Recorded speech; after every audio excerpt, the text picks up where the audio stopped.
Buhay siya. Hinawakan ko, akala ko plastic. May ganyan pala dito. Oh my gosh, akala ko plastic siya. Hinawakan ko ang lambot niya. Hey, ano ginagawa mo dyan? Yan yung salaman. Ano yan? Bahaya mo na lang. Hindi, titignan ko lang. Gumagalaw siya, oh. Gumagalaw, oh. Ba't hindi?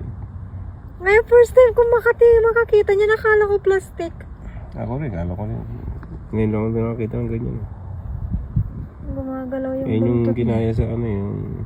Ayun, gumagalaw siya. Wala, may ganyan pala.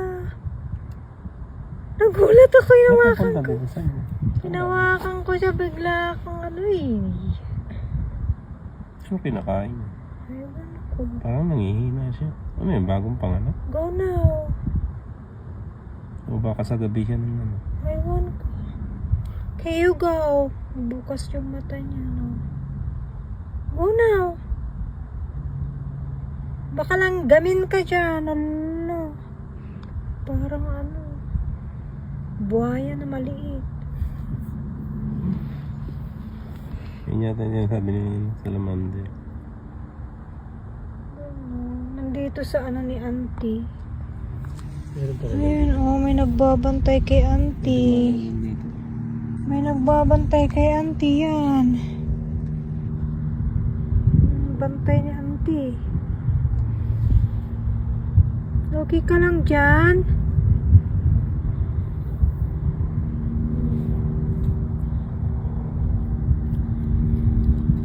Anong pangalan mo? Sana siguro nila ito. Dati na ito dito. Dinala natin dati yan dito, pero bumalik naman ulit. Yung ano paso na yan. Baka nga kinukuha na. Ayan na, alis na siya. Okay, alis ka na. Alis na. Baka baby pa yan. Baby ka. Tinakot mo naman ako. Hinawakan kita. Akala ko plastic ka. Yan pala totoo ka. Gosh, katakot. Ang cute mo naman. Pero tinakot mo ako doon. Nangisay-ngisay pa ako.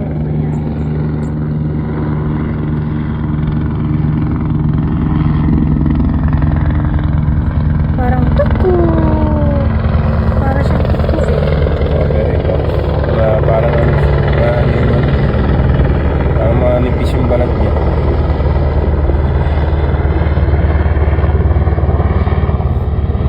Natatago siya sa alaman. Saan ka magtatago? Sa alaman. Di ba galing yung paso na yan doon?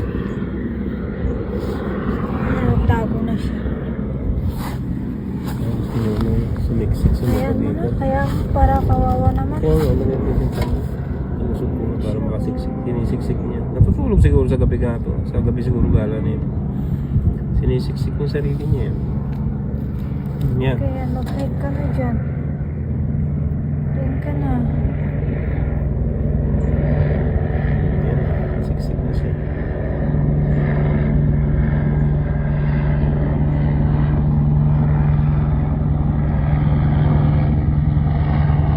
Ano kasi? Ang laki niya. Diyan ka na lang. Yan nga siguro kanina yung paso na